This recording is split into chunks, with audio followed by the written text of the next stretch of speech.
تیسرا چوتھا مقصد شیطان کا جو ہوتا ہے، ذرا غور کریں گے ہمارے بڑے نمازی بھائی، بڑے روزہ رکھنے والے بھائی، دعوت کا کام کرنے والے بھائی ذرا دیکھیں گے، اگر بندہ شیطان کی نافرمانی کرتا ہے، کہتا ہے عبادت کے کام ہم کیسے چھوڑ دیں گے، عبادتیں کرتا ہے، روزے رکھتا ہے، نمازیں پڑھتا ہے، نوافل کا بھی اہتمام کرتا ہے، سب کچھ کرتا ہے، جب شیطان یہاں سے عاجز آ گیا تو اب کیا کرتا ہے، بندے کی عبادت میں خلل ڈالنے کی کوشش کرتا ہے، کسی بھی طریقے سے اس میں خلل ڈالے۔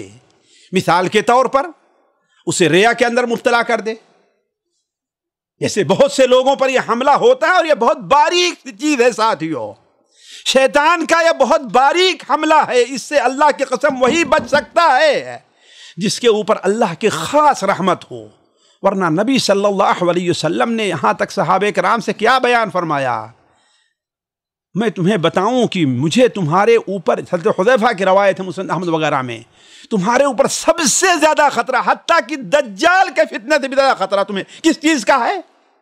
صحابہ نے کہا پتہ نہیں، آپ نے فرمایا الشرک الاصغر الریا۔ الریا کیا ہے؟ یعنی جو عبادت کا کام بندہ کر رہا ہے، نماز ہے، روزہ ہے، جہاد ہے، دعوت ہے، اس کے اندر شیطان ریا کا عنصر داخل کر دے تاکہ اس کے ثواب کو برباد کر دے،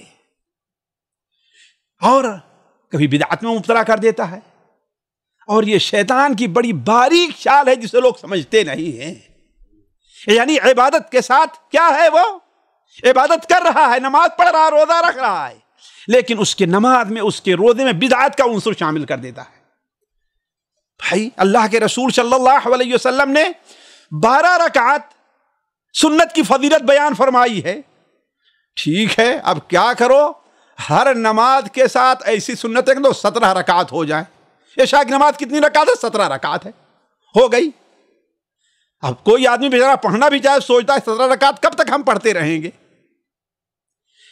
شیطان کی چال دیکھیے، مغرب سے پہلے تو 2 رکعت نہیں پڑھنے دیتا، لیکن مغرب کے بعد 2 رکعت سنت کے بعد 2 رکعت نفل کا بیٹھ کر کے اہتمام ضرور کریں گے۔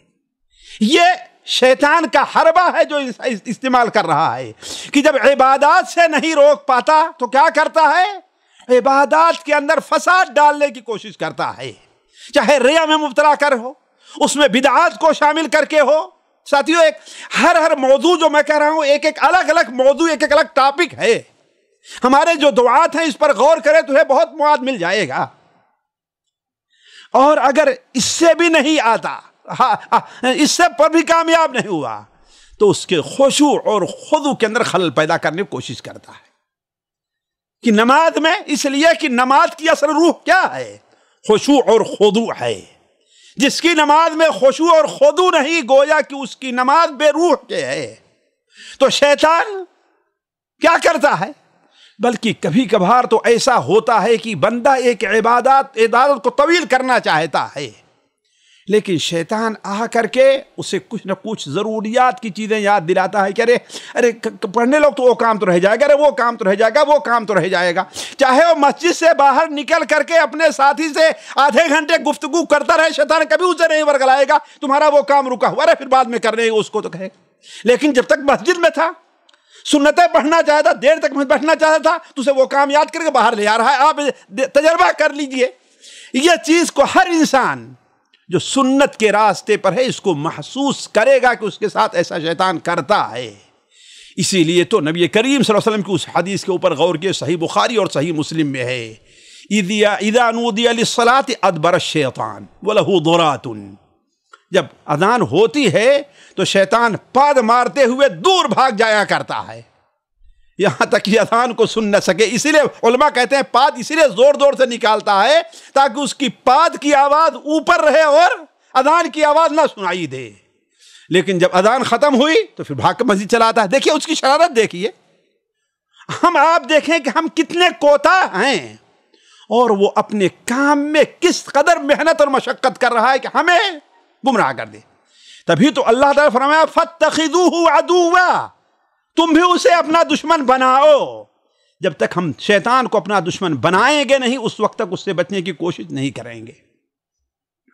اور جب اذان ختم ہوئی، مسجد میں آ گیا، پھر جب اقامت ہونے لگی تو بھاگ کھڑا ہوا، اور جب اقامت ختم ہونے لگی تو پھر آیا اور انسان کے دل میں داخل ہو کر کے کہتا اذکر کذا اذکر کذا، وہ یاد کرو وہ یاد کرو۔ اور بہت سے لوگوں پہ تجربہ ہے، کوئی چیز اگر غائب ہوئی ہے وہ کہیں نہیں آتے تو نماز میں کھڑے ہوتے ہیں تو یاد آ جایا کرتی ہے وہ، کیوں؟ اب شیطان یاد تاکہ اپنی نماز میں جلدی کرے اور اس کو جا کر کے وہ اس کو ڈھونڈے، اس کو تلاش کرے۔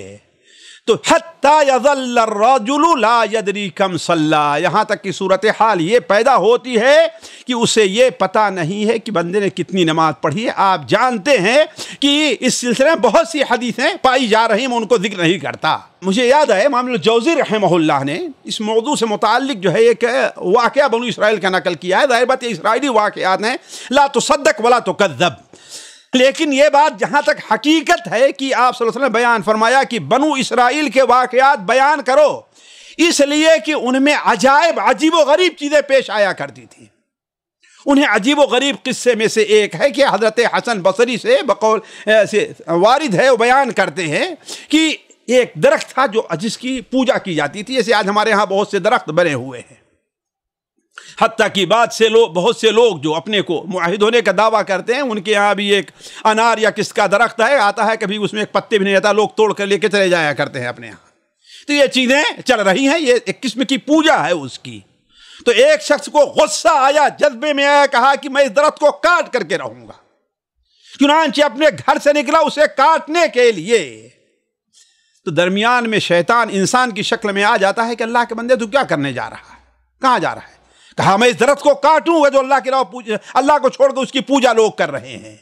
کہتے ہیں تجھے کیا ہو، تو نہیں پوجا کرتا اس کی ہے، تو نہیں یہ بات کرتا نا، چھوڑ دو لوگ جو کام کر رہے ہیں۔ کہا کچھ بھی ہو میں کاٹ کر کے چھوڑوں گا۔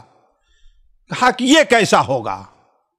چنانچہ روکنا چاہا، وہ صاحب نہیں رکے، یہاں تک کہ شیطان جو انسان کی شکل میں آیا تھا ان سے بڑھ گیا تو انہوں نے اس کو پچھاڑ دیا۔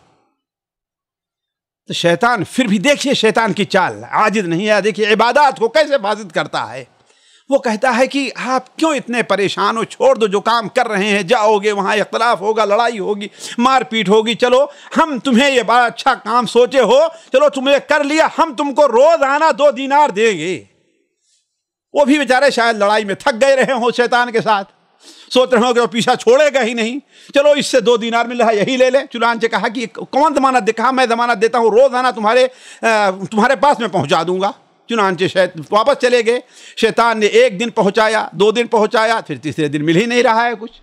پھر 2-4 دن دیکھا اور غصے میں آیا، کہا اس نے مجھے دھوکہ دیا ہے نا، اب میں جا کے اس درخت کو کاٹ کر کے چھوڑوں گا۔ چنانچہ دوبارہ غصے میں جاتے ہیں اپنی کلہاڑی لے کر کے اور آگے بڑھتے ہیں، راستے میں پھر وہی شیطان اسی شکل میں ملتا ہے۔ کہتا میاں جی کہاں جا رہے ہو؟ کہا کاٹنے کے لیے۔ کہا کیوں کاٹو گے بھائی، تمہارا کیا دخل ہے، تمہارا کیا نقصان ہے؟ لوگ پوچھ رہے ہیں، پوچھیں۔ کہا نہیں بالکل کاٹ کر کے چھوڑوں گا۔ کہا کہ نہیں مارے، پھر دونوں بھیڑ گئے۔ اب شیطان نے اٹھا کے پٹک دیا ان کو اس بار۔ تو کہا شیطان نے تم جانتے ہو آج میں کون ہوں؟ میں شیطان ہوں۔ پہلی بار تم نے ہم نے پچھاڑ دیا تھا اس لیے تم اللہ کے لیے جا رہے تھے، اب تم اللہ کے لیے یہ کام نہیں کرنے جا رہے تھے، اپنے نفس کے لیے جا رہے تھے، تمہیں اب پیسے نہیں دینار نہیں ملے اس لیے جو ہے۔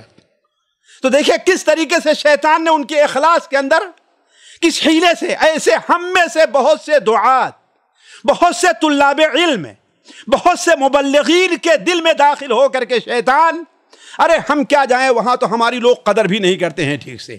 پچھلی بار گیا تھا تو لوگ جو ہے مجھے ایئرپورٹ پر اسٹیشن لینے نہیں آئے، مجھے 1 گھنٹہ انتظار کرنا پڑا ان لوگوں کے، اور میں گیا تھا مجھے ٹھیک سے رہنے کا قیام کا ہمارے انتظام نہیں کیا، اور عجیب لوگ ہیں، مجھے اتنے دور سے بلائے تھے لیکن جب جلسہ ہوا دیکھتا ہوں بس 100-200 لوگ وہاں پر حاضر، اتنی دور سے جائیں بھی ہمارے سامنے اور بھی بہت سے کام کرنے کے ہیں نا۔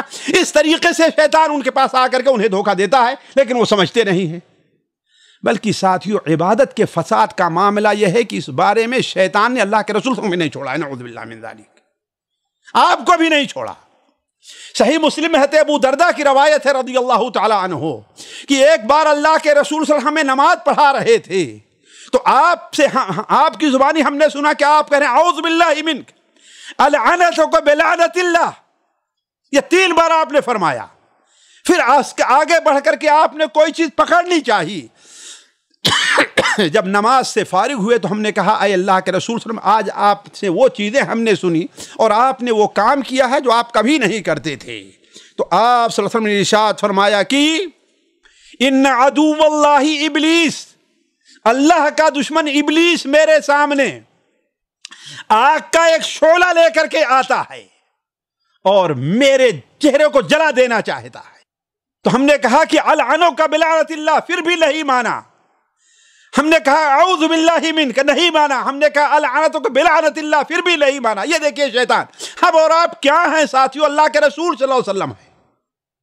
پھر آگے بڑھا ہمیں جلانے کے لیے، تو میں آگے ہاتھ بڑھایا کہ اس کو پکڑ کر کے دبوچ دوں اور مسجد کے کھمبے سے باندھ دوں، لیکن ہم نے حضرت سلیمان علیہ السلام کی اس دعا کو یاد کیا کہ آپ نے کہا وَهَبْ لِي مُلْكًا لَا يَنبَغِي لِأَحَدٍ مِّن بَعْدِي، اس لیے ہم نے اسے چھوڑ دیا ہے۔ اب ذرا غور کریں، اس سلسلے میں ایک دو نہیں بہت سی حدیثیں ہیں، بلکہ ساتھیوں بات لمبی نہ ہو، ہم نے تو یہ سمجھا ہے کہ اصل شیطان ملعون تو ہے ہی، اس نے بندوں کی عبادات میں فساد ڈالنے کے لیے ہر عبادت کے لیے الگ الگ شیطانوں کو متعین کر رکھا ہے۔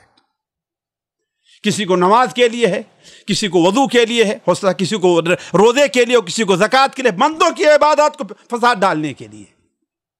اس سلسلے میں دو حدیثیں میرے سامنے ہیں، ایک تو صحیح حدیث ہے اور دوسری ضعیف ہے۔ مثال کے طور پر صحیح مسلم اور مسند احمد میں حضرت عثمان بن ابی العاص رضی اللہ تعالیٰ عنہ سے مروی ہے کہ انہوں نے کہا اے اللہ کے رسول صلی اللہ علیہ وسلم، ان الشیطان قد حال بینی و بین صلاتی و قراءتی یلبسها علی اور یلبسها علی۔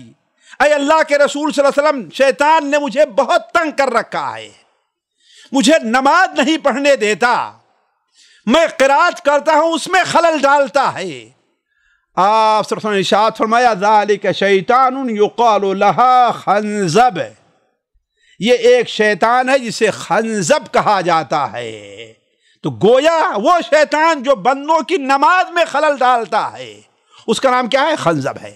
آپ نے فرمایا فَإِذَا أَحْسَسْتَهُ فَتَعَوَّذْ بِاللَّهِ مِنْهُ، جب تم محسوس کرو کہ وہ تمہارے ساتھ ایسا کر رہا ہے تو کہو اعوذ باللہ من الشیطان الرجیم، اعوذ باللہ منک، اور 3 بار بائیں طرف تھوک لو۔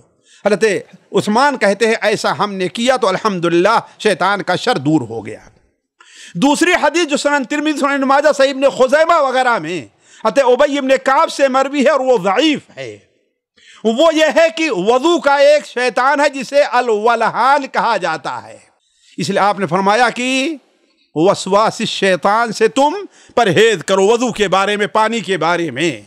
تو عرض کرنے کا مقصد یہ ہے ساتھیوں کہ ایسا پتہ چلتا ہے کہ شیطان نے انسان کی عبادات میں گڑبڑ کرنے کے لیے، فساد مچانے کے لیے الگ الگ شیطان نے اپنے چیلوں کو متعین کر رکھا ہے، اس لیے اس سلسلے میں ہوشیار رہنا چاہیے۔ سامعین اکرام، ہمارے علمی اور عوامی دروس اور سوال و جواب کی مجلسوں سے آپ خود بھی مستفید ہوں اور اپنے دوست و احباب کے ساتھ بھی شیئر کریں۔ عین ممکن ہے کہ آپ کے شیئر سے کسی کی اصلاح اور آپ کے لیے صدقہ جاریہ بن جائے۔ واٹس ایپ پر اسلامک میسج حاصل کرنے کے لیے نمبر نوٹ فرمائیں: یعقوب عزیز 00966 5089 59707۔ واٹس ایپ سوال جو آپ گروپ میں ایڈ ہونے کے لیے نمبر نوٹ فرمائیں: عبدالسلام عمری 00966 502627 622۔ نمبر بھیجتے ہوئے نام اور پتہ ضرور لکھیں۔